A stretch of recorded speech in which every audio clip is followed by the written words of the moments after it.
Hi, hello, welcome guys. So in the video we are going to see about budgeting. So இப்போ பார்த்தீங்கன்னா இங்கே இருக்கிறவர் தான் வந்து budget Padmanabhan. He's a very famous guy who can make a lot of good budgets basically. So இவர்கிட்ட இருந்து நம்ம வந்து we are going to learn how to budget. Okay, now we are going into the universe. Yeah. So this is the Arambic Langla section. We have the topics that we are going to discuss in the video. So the next section is relating to income and expenses. அதை எப்படி track பண்ணலாம், என்னென்ன இருக்குது அப்படிங்கிறத பார்ப்போம். And next is financial goals, அதை எப்படி set பண்ணலாம் அந்த மாதிரி பார்க்கலாம். Next budget planning, the main hot thing of this particular video. எது பண்ணுறதா இருந்தாலும் பிளான் பண்ணி பண்ணணும். Okay, and then we will declare that we are very good at budgeting now, so we will start doing budget. போகலாம். Tracking income and expenses. So if you are a salaried person now உங்களுக்கு வந்து tracking is very easy because மாத சம்பளம் மட்டும்தான் பேட்டா எங்கம்மா தராங்க அப்படின்ட்டு நம்ம வந்து ஈஸியாக ட்ராக் பண்ணலாம். மாதம் ஆனால் எனக்கு இந்த அமௌண்ட் வரும்பா, திஸ் இஸ் மை இன்கம், இதை வச்சுட்டு நான் செலவு பண்ணணும், அவ்வளோதான் அப்படிங்கிறது ஒரு சிம்பிள் கால்குலேஷனாக இருக்கும். But if you are doing any business அப்படின்னா வந்துட்டு it is not going to be simple because the cash flow will not be as same as previous month itself. So daily cash flow மாறும். So it is completely dependent on the business, the season, எல்லாமே வந்துட்டு இது பண்ணணும். So நீங்கள் ஒரு income expense track பண்ண ஆரம்பிக்கும் போது யூ ஹாவ் டு சி அந்த ட்ரெண்ட் எப்படி இருக்குது உங்களுக்கு பிஸ்னஸில். ஓகே, வழக்கமாக பார்த்தீங்கன்னா உங்களுக்கு வந்து லைக் இப்போ சம்மர் சீசன் வரும்போது உங்களுக்கு சேல்ஸ் ஜாஸ்தி ஆகுது. ஃபார் எக்ஸாம்பிள் ஏசிலாம் பார்த்தீங்கன்னா சம்மர் சீசனில் சேல் ஜாஸ்தி இருக்கும், வின்டர் சீசனில் சேல் கம்மியாக இருக்கும். ஸோ அக்கார்டிங்லி த கேஷ் ஃப்ளோ, நீங்கள் ஏசி மட்டும் சேல் பண்ணுறீங்கன்னா அந்த மாதிரி தான் இருக்கும் கேஷ் ஃப்ளோ. சம்மர் சீசனில் ஜாஸ்தி இருக்கும், வின்டர் சீசனில் இருக்காது. அதே மாதிரி ஒரு ரெஃப்ரிஜிரேட்டர் எடுத்துக்கலாம், இல்லைனா வந்து என்ன சொல்லலாம், அம்ப்ரலாஸ், ரெயின் கோட்ஸ் விற்கிறீங்கன்னா அது மழை காலத்தில் தான் விற்கும், வெயில் காலத்தில் விற்காது. வெயில் காலத்துலேயும் விற்கும் அம்ப்ரலாஸு, நான் இல்லைன்னு சொல்லலை. பட் ஸ்டில் மழை காலத்தில் விற்கிறதோட வெயில் காலத்தில் கொஞ்சம் கம்மியாக விற்கும். But still we can sell to protect our self from sun அப்படின்னு சொல்லிட்டு வித்தரலாம். ஸோ அதெல்லாம் நீங்கள் வந்து எப்படி இன்கம் வந்து வருது அப்படிங்கிறத பிஸ்னஸில் வந்து நீங்கள் ட்ராக் பண்ணணும். சேலரி பீப்புளுக்கு அகெயின் நத்திங் இஸ் தேர். மாதமானால் 1ஆம் தேதி 2ஆம் தேதி இல்லை 10ஆம் தேதி இந்த மாதிரி இவ்வளோ அமௌண்ட் வரும் அப்படின்னு சொல்லிட்டு we can close. ஸோ அதெல்லாம் கண்டிப்பாக ட்ராக் பண்ணணும். அண்ட் எக்ஸ்பென்சஸ் வந்து நீங்கள் ட்ராக் பண்ணும்போது when I say tracking, every penny of your rupee, everything நீங்கள் வந்து ட்ராக் பண்ணணும். நான் வந்து இப்போ ₹1 வந்து ஒரு ₹1 எதுவுமே கிடைக்காதா, சரி விடுங்க, ₹2 ஒரு வாட்டர் பேக்கெட் வாங்கி குடிக்கிறனாலும் அதை நோட் பண்ணி வச்சுக்கணும். அந்த மாதிரி வந்து எல்லாத்தையும் நீங்கள் செக் பண்ணி ட்ராக் பண்ணணும். ஸோ மாதம் நம்ம எவ்வளோ செலவு பண்ணுறோங்கிறது ஃபஸ்ட்டு அடிப்படையாக தெரிஞ்சுக்கணும். நம்ம வாங்குறது இவ்வளோ, நம்ம செலவு பண்ணுறது இவ்வளோ அப்படிங்கிறத நம்ம கண்டிப்பாக தெரிஞ்சுக்கணும். அந்த எக்ஸ்பென்சஸை we can categorize into 3 things: fixed, variable and periodic. So fixed அப்படின்னா வந்துட்டு உங்களோட ஃபிக்ஸ்டு எக்ஸ்பென்சஸ் வந்துட்டு பார்த்தீங்கன்னா லைக் உங்களோட mobile recharges, broadband recharges, rent, இதெல்லாம் வந்துட்டு amount is fixed for the foreseeable future. At least அடுத்த 12 மாதத்துக்கு இதுதான் உங்கள் செலவு அப்படிங்கிறது உங்களுக்கு தெரியும். ஸோ அப்படி இருக்கும்போது you can say this is my expense, fixed expense. இது வந்து நான் செலவு பண்ணுவேன், இந்த அமௌண்ட் நான் செலவு பண்ண போகிறேன் அப்படிங்கிறது இருக்கும். நெக்ஸ்ட்டு வேரியபிள் வந்து anything that cannot be actually fixed. Even groceries வந்து உங்களுக்கு ஃபிக்ஸ்டுன்னு சொல்ல முடியாது. ஏன்னா நான் ₹2000 தான் வாங்குவேன் அப்படின்னா இன்றைக்கி வாங்குகிற பொருள் நெக்ஸ்ட் மந்தில் விலை கூடி இருந்துச்சுன்னா உங்களுக்கு வந்து கம்மியாக தான் வரும். ஸோ இன்றைக்கி வாங்குகிற அளவுக்கு பொருள் நீங்கள் வாங்கணுன்னா காசு எக்ஸ்ட்ரா கொடுக்கணும். ஆர் ப்ரைஸ் மே ட்ராப், அப்போ நீங்கள் வந்து காசு கம்மியாக தான் செலவு பண்ணுவீங்க நெக்ஸ்ட் மந்த்து. ஸோ அது வந்து வேரியபிள் எக்ஸ்பென்ஸில் தான் வரும். க்ராசரிஸ், ஆல் தி வெஜிடபிள்ஸ் எல்லாமே வந்துட்டு வேரியபிளில் வரும். ஏன்னா அது உங்களுக்கு நிலையான ப்ரைஸ் கிடையாது. ஸோ ஆப்வியஸ்லி அதெல்லாம் வேரியபிள் எக்ஸ்பென்சஸில் வரும். Then periodic is like one off ஈவெண்ட்ஸில் வர மாதிரி இருக்கும். ஸோ இது வந்து quarterly once or half-yearly once or yearly once மட்டும்தான் நீங்கள் இன்கர் பண்ணுவீங்க. லைக் ஃபார் எக்ஸாம்பிள் ஒரு கார், பைக் இன்சூரன்ஸு அந்த மாதிரிலாம் பண்ணும்போது வந்துட்டு உங்களுக்கு இயர்லி ஒன்ஸ் தான் வரும். It will not be actually a regular one இல்லையா? ஸோ அதெல்லாம் வந்து பீரியாடிக் எக்ஸ்பென்சஸ். ரைட். ஸோ இதே எக்ஸ்பென்ஸை we will actually categorize into another thing. One is unavoidable. Just give me a second. We will put it. So இன்னும் ரெண்டாக பிரிச்சுக்கலாம். Unavoidable, okay, hand writing வராது, and avoidable. So any category ஃபிக்ஸ்டோ வேரியபிளோ பீரியாடிக்கோ நீங்கள் ரெண்டாக பிரிச்சுக்கணும். ஒன்று இஸ் அன்அவாய்டபிள், இன்னொன்று is avoidable.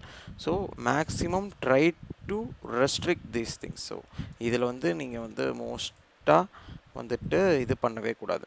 You are going to restrict everything that is being avoidable. So இது பண்ணிங்கன்னா ஒன்லி அன்அவாய்டபிள் எக்ஸ்பென்ஸ் மட்டும் நீங்கள் இன்கர் பண்ணும்போது you can save some money at least. So அது வந்து ரொம்ப முக்கியமான விஷயம். ஸோ அன்அவாய்டபிள் ஃபிக்ஸ்ட் எக்ஸ்பென்சஸ் எது, அவாய்டபிள் ஃபிக்ஸ்ட் எக்ஸ்பென்சஸ் எது, அன்அவாய்டபிள் வேரியபிள் எது, அன்அவாய்டபிள் அவாய்டபிள் வேரியபிள் எது அப்படிங்கிறதெல்லாம் you have to completely check and then accordingly spend your money and also track in order to get to know where you spend more and what you can avoid and how you can save more அப்படின்ட்டு. Next is reviewing your expense. Reviewing your expense is very much required because you need to know where you spend. தேவையில்லாமல் வந்துட்டு ஒரு for example நம்ம வந்து monthly 4 movies போகிறோம் அப்படின்னா 4000 செலவு ஆகுது. ஏன்னா மாலுக்கு தான் நம்ம போய் படம் பார்க்குறோம் அப்படின்னா. ஸோ இதை நீங்கள் வந்து ஒரு 4 மாதம் கடைசியாக 4 மாதம் வந்து எக்ஸ்பென்ஸை ட்ராக் பண்ணி வச்சுருப்பீங்க. அதை போய் நீங்கள் ஒரு ரிவ்யூ பண்ணிங்கன்னா உங்களுக்கு தெரியும், மந்த்லி நான் இன்னும் ஒரு 4K செலவு பண்ணுறேன். என்னடா அது படம் தானே பார்க்க போகிறோம், 4K செலவாகுது மந்த்லி அப்படின்னு பார்த்தோன்னா மாலுக்கு போயிருப்போம். மாலில் பார்க்கிங் சார்ஜ் இல்லை, ரொம்ப டீசெண்டாக நம்ம வெளியே எங்கேயாவது பார்க்கிங் போட்டோம்னா கொஞ்சம் பார்க்கிங் சார்ஜ் கம்மியாக இருக்குன்னா கூட ஓகே. பட் அங்கே வாங்கி சாப்பிட்றது அது இதுன்ட்டு இட் கோஸ் அப், எக்ஸ்பென்ஸ் ஈஸியாக வந்து இன்க்ரீஸ் ஆகிடுது. ஸோ நான் வந்து படம் பார்க்கக்கூடாது அப்படிங்கிறது சொல்லலை. Entertainment is required, but still it is avoidable, but ya it is required. அப்படிங்கும் போது you can go to any nearby cinemas instead of going to a mall. ஏதாவது தேட்டருக்கு போய் பார்க்கலாம். தேட்டருக்கு போய் பார்த்தோம்னால ஸ்நாக்ஸ் விலை கம்மி, அங்கே இருக்கிற விலையோட இங்கே இருக்கிற விலை கம்மி. அதே மாதிரி your ticket price might be same or might be less also. பார்க்கிங்க்கு அங்கேயே நீங்கள் தேட்டருக்குள்ளேயே போட்டாலே அவன் 30 ரூபா தான், 20 ரூபா 30 ரூபா தான் கேட்பான் மொத்த படத்துக்குமே, அவ்வளோதான். ஸோ அங்கே பார்க்கிங் சார்ஜஸும் ஈஸியாக குறைஞ்சிடும். ஸோ இந்த மாதிரி you can just review it and make informed decisions. So அதுதான் tracking of income and expenses and reviewing it will give you a key insight that where you can save a lot. Next வந்து financial goal. So financial goal can be in so many terms like short term, mid term, long term. ஒவ்வொருத்தருக்கும் ஒவ்வொரு definition இருக்கும். Short டேர்ம்னா இவ்வளோ period, mid டேர்ம்னா இவ்வளோ, long டேர்ம்னா இவ்வளோன்ட்டு. But generally short term is within 1 year, mid term is within 5 years and anything more then 5 years is long term. சில பேர் 10 years வரைக்கும் மிட் டேர்ம்னு வச்சுப்பாங்க, மோர் தென் 10 years லாங்னு சொல்லுவாங்க. Anything is fine. Short term வந்து அப்போது அவங்களுக்குலாம் 1 to 5 years is short term. Okay, so anyway, it is your goal, you have to define your terms, but just have 3 terms. Short term la idha achieve pannum, mid term la idha achieve pannum, long term la idha achieve pannum. That short term, mid term and long term you neenga dhaan define பண்ணிக்கணும். And the goals எல்லாமே வந்து ஸ்பெசிஃபிக்காக இருக்கணும், மெஷரபிளாக இருக்கணும். எனக்கு இதுதான் கோலு, அதுக்கு இவ்வளவு தேவை. Since it is a financial goal, we need to also measure in terms of money. So அதுக்கு இவ்வளோ தேவைப்படலாம் அப்படின்னு இருக்கணும். ஸோ ஃபார் எக்ஸாம்பிள், இப்போ நான் வந்து 2 yearsக்கு அப்புறம் I will get the recently launched iPhone at that time அப்படின்னா, இப்போ ஐஃபோன் 14 வந்திருக்குன்னா 16 வந்திருக்கும். ஸோ 16 Pro Max வந்து என்ன ஒரு 2 லட்சம் இருக்கும் அப்படின்னு வச்சுக்கோங்க, ஆர் 2.5 lakhs இருக்கும் அப்படின்னா, அதுலேருந்து ஒரு 25% எப்போவுமே எக்ஸ்ட்ரா போட்டுக்கோங்க இன்ஃப்ளேஷனுக்கு. ஸோ இப்போ 2.5 lakhsனால் இன்னொரு 25% ஆட் பண்ணி, this is my goal for 2 years. Second இயரில் எனக்கு இவ்வளோ அமௌண்ட் இருக்கணும், so that I can get the iPhone 16 Pro Max அப்படின்னு வச்சுக்கலாம். Okay, or the recently launched iPhone at that time. அது பேரை மாற்றிருந்தாங்கன்னா நமக்கு தெரியாது, அதனால் recently launched iPhone at that time we will get it அப்படிங்கிற ஒரு பிளான் மட்டும் இருக்கணும். So that is your goal of getting the iPhone and it is your term as a short term if you are considering 1 to 5 years as a short term and you are specific about the product you are to buy or the goal and it is measurable in terms of money. இதெல்லாமே satisfy ஆகும்.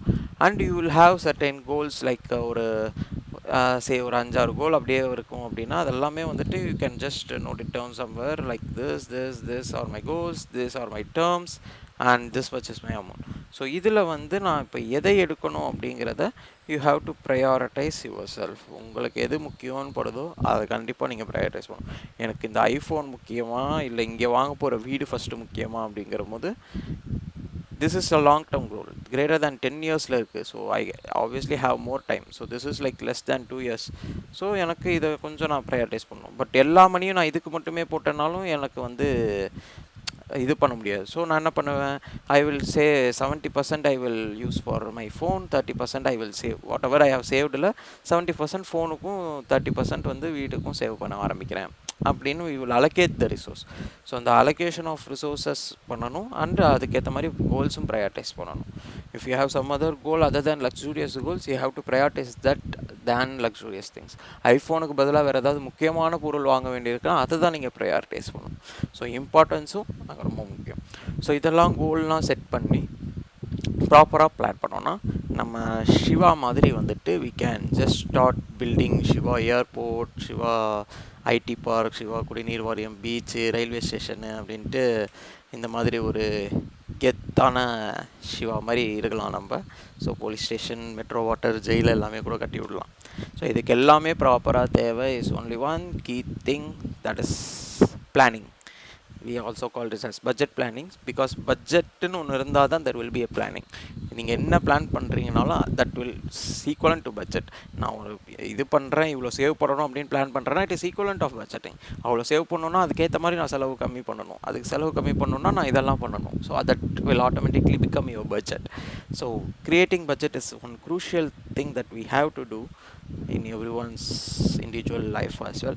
So budget types வந்து பார்த்திங்கன்னா இந்த type அந்த டைப்புன்னு இதெல்லாம் பிஸ்னஸ்க்கெலாம் நிறையா இருக்கும். ஜீரோ பேஸ்டு பட்ஜெட்டிங், அந்த பட்ஜெட்டிங், இந்த பட்ஜெட்டிங்ன்ட்டு அதெல்லாம் நமக்கு தேவையில்லை. There is no specific one. எது உங்களுக்கு சூட் ஆகும்னு உங்களுக்கு படுத்தோ அந்த மாதிரி பண்ணுங்கள். So my suggestion is we have to start with income and expenses and savings. So what we will do in general is that take the income. If you are a salaried person, again it is easy, but if you are a business person, just arrive at some reasonable point of budgeting amount as your income. அதுக்கப்புறம் take unavoidable fixed expenses and unavoidable variable expenses that is estimated, and periodic expenses that you feel that will come in this time. So budget வந்து இந்த பீரியடுக்குன்னு கிடையாது. நீங்கள் 1 இயருக்கும் சேர்த்து budget போட்டுக்கலாம், இல்லை ஒரு மாதமாக பட்ஜெட் போட்டுக்கலாம். ஸோ பீரியாடிக் எக்ஸ்பென்சஸும் தேவை தான். So all unavoidable expenses we will take. Fixed எக்ஸ்பென்ஸ்னால் அன்அவாய்டபிள் ஃபிக்ஸ்ட் எக்ஸ்பென்ஸ் இந்த மாதத்துக்கே இவ்வளோ இருக்குது, அது அப்படியே போடு. ரெண்ட் இதெல்லாம் பே பண்ணி தான் ஆகணும், போட்டுரு, மைனஸ் பண்ணிவிடு. நெக்ஸ்ட்டு வேரியபிள் எக்ஸ்பென்சஸ், கிராசரிஸ் இதெல்லாம் வாங்கி தான் ஆகணும். வேரியபிள் எக்ஸ்பென்சஸ் கண்டிப்பாக 2 படத்துக்கு போவேன், பரவாயில்ல, keep that as unavoidable, it's your wish, because you want your mental peace. So கண்டிப்பாக நீங்கள் போட்டுக்கலாம், பிரச்சனை இல்லை. But that becomes your unavoidable expenses. எனக்கு அது அவாய்டபிள் இருக்குன்றதுக்காக உங்களுக்கு அது அவாய்டபுளாக இருக்கணும்னு அவசியம் இல்லை. Each one has their own likes and dislikes, இல்லையா? So you just put it as unavoidable variable expenses, that's it. It is not fixed because நீங்கள் போகிற தேட்டர் மாற்றிக்கலாம், இஃப் யூ வாண்ட், ஆர் வாங்குகிற ஸ்நாக்ஸு கொஞ்சம் முன்ன பின்னா மாறும், அதனால் வேரியபிள்னு வச்சுக்கோங்க. அன்அவாய்டபுளாக ஒரு 2000 அதுக்கு தேவைப்படும். அந்த மாதிரி எதெல்லாம் அன்அவாய்டபிள் வேரியபிள் எக்ஸ்பென்சஸோ, கிராசரிஸ்க்கு இவ்வளோ, இதுக்கு இவ்வளோ, அதுக்கு இவ்வளோ அப்படின்னு போட்டுக்கோங்க. Next take unavoidable periodic expense. Periodic expense அந்த ஒரு மாதத்து மட்டுமா இருக்கணும்னு அவசியமே கிடையாது. இப்போ தான் நீங்கள் போன மாதம் தான் வந்து இன்சூரன்ஸ் கட்டியிருக்கீங்க, நெக்ஸ்ட் 1 வருஷம் கழிச்சு தான் இன்சூரன்ஸ் வரப்போகுது. பட் இன்சூரன்ஸ் அமௌண்ட் எவ்வளோ? 10,000 அப்படின்னா, if you can think of affording that 10,000 at the 12th month, it is fine, you need not factor it in your budget in the current month. But இதுவே வந்து நீங்கள் like ஒரு life insurance போட்டிருக்கீங்க, 1 lakh premium அப்படின்னு வச்சுக்கோங்க. அந்த 1 லட்சத்தை டக்குன்னு அந்த 12வது மாதம் உங்களால் எடுத்து கொடுக்க முடியுமா? முடியும் அப்படின்னா ஓகே, ப்ராப்ளம் இல்லை. முடியாது அப்படின்னா இப்போலேருந்தே 10,000 மாதம் பட்ஜெட்டில் அது தனியாக எடுத்து ஒரு இடத்துல போட்டு வச்சுட்டிங்கன்னா அந்த 12வது மாதத்தில் யூ வில் ஹேவ் 1,20,000. 1 lakh போக 20,000 நீங்கள் என்ன செலவு பண்ணிக்கலாம். இல்லை 10,000 பதிலாக 8,000 சேவ் பண்ணலாம் மந்த்லி. ஸோ அதை ஃபேக்டர் பண்ணி அன்அவாய்டபிளில் மைனஸ் பண்ணிவிட்டு all income minus all unavoidable expenses will become your free cash flow kind of thing. இதில் இருந்து you have to first allocate it to your savings. Any kind of savings, any kind of thing that will keep the money safe, that feels like the money is safe, and then that feels like na ungalku adu feel agum, and it can grow in a reasonable rate at least. So if you think FD is more secure, you can just put it in FD. If you think வெறும் savings bank account I will create a separate account in tani bank, I will put all the money there, I will not order for an ATM card, so I won't spend அப்படினாலும் it's fine. அது உங்களோட decision. எனக்கு savings அக்கௌண்ட்லேயே இருந்தாலும் போதும், but என்கிட்ட amount இருக்குது, savings தான். Anyway it's savings, you can utilize it for your financial goals, no problem. இல்லை எனக்கு கொஞ்சம் ரிட்டர்ன் வர மாதிரி வேணும் அப்படின்னு எஃப்டியில் போடுறேன், கொஞ்சம் ரிட்டர்ன் போதும் அப்படின்னு, ரிஸ்க் இல்லாமல் அப்படின்னா போடுங்க. இல்லை ஷேர் மார்க்கெட்டில் போட்டு எனக்கு ஷேர்ஸ் பற்றி கொஞ்சம் தெரியும், ஷேர் மார்க்கெட்டில் போட்டு கொஞ்சம் அதையும் க்ரோத் பண்ணுறேன் அப்படின்னா very well, super. If you can grow your money, grow your savings, it is great. If you can't, at least just have that savings, அவ்வளோதான். So all that free cash flow minus your savings எவ்வளோ அப்படிங்கிறத நீங்கள் decide பண்ணிட்டு balance இருக்கிறது மட்டும்தான் you can do for avoidable expenses. அதையும் avoid பண்ணிவிட்டு நீங்கள் சேவ் பண்ணலாம், அது உங்கள் இஷ்டம். பட் ஸ்டில் அந்த சேவிங்ஸ் அப்படிங்கிறத நீங்கள் ஃபஸ்ட்டு பண்ணிவிட்டு அதுக்கப்புறம் தான் வந்துட்டு you have to go for avoidable expenses. சி லைவ்லிஹுட்டை விட்டுட்டு நீங்கள் வந்து சேவ் பண்ணுறது வேஸ்ட்டு. நான் வந்து அரிசி பருப்பு வாங்க மாட்டேன், தண்ணி வாங்க மாட்டேன், அதெல்லாம் சொல்லிவிட்டு நான் சேவ் பண்ணுறேன்னு சொன்னீங்கன்னா அதுக்கு அர்த்தமே கிடையாது. ஃபஸ்ட்டு நம்ம லைஃப் முக்கியம். லைஃபுக்கு அப்புறம் தான் அது இருந்தால் தான் அந்த சேவிங்ஸை யூஸ் பண்ண முடியும். லைஃபே இல்லாமல் சேவிங்ஸை யூஸ் பண்ண முடியாது. So obviously life is important. So income minus all unavoidable expenses is required டெஃபினட்டாக. ரெண்ட்டு நீங்கள் வீட்டில் இருந்தால் தான் அந்த சேவிங்ஸ் யூஸ் பண்ணணும். நான் சேவ் பண்ணுறேன் ரெண்ட்டு கட்டாமல் இருந்தீங்கன்னா வீட்டை விட்டு துரத்திடுவான், இஎம்ஐ கட்டாமல் இருந்தீங்கன்னா வீட்டை பிடுங்கிடுவானுங்க. ஸோ அந்த மாதிரி வந்து இது பண்ண முடியாது இல்லையா நம்ம. So income minus all unavoidable expenses, we will put free cash flow minus savings is equal to your avoidable எக்ஸ்பென்சஸோட பட்ஜெட், அவாய்டபிள் எக்ஸ்பென்சஸோட total budget. If you can still make out some savings from that portion also, it will be very great. So we have a great guy called Warren Buffett, அவர் சொல்லியிருக்கார். So do not save what is left after spending, but spend what is left after saving. So savings comes first before spending. Spending in the sense unavoidable spendings தான். I mean unavoidable is really necessary, அதனால் நீங்கள் அதை வந்துட்டு spending அப்படிங்கிற கேட்டகரியில் it's an expense, it's required. Spending is just like a shopping. சும்மா போனால் 4 துணி வாங்கிட்டு வந்தேன், சும்மா போயிட்டு மாலில் வந்து படம் பார்க்க போனேன் 4 ட்ரெஸ்ஸு வாங்கினேங்கிறதுக்கும் எனக்கு ட்ரெஸ்ஸு இதெல்லாம் வந்து ரொம்ப பழசாயிருச்சு, ஒரு 3 years or 2 years or 1 year கூட இந்த ட்ரெஸ்ஸெல்லாம் யூஸ் பண்ணுறேன், so I have to change my dress அப்படின்னு நீங்கள் போய் 4 ட்ரெஸ் வாங்குறதுக்கும் there is a difference. So you can avoid that going and buying சும்மா, but you cannot avoid that getting a necessary cloth. So அதெல்லாம் நீங்கள் பார்க்கணும். So that is a difference between expenditure and spending. So நீங்கள் spend பண்ணுறது யோசிச்சு spend பண்ணணும், expenditure is required.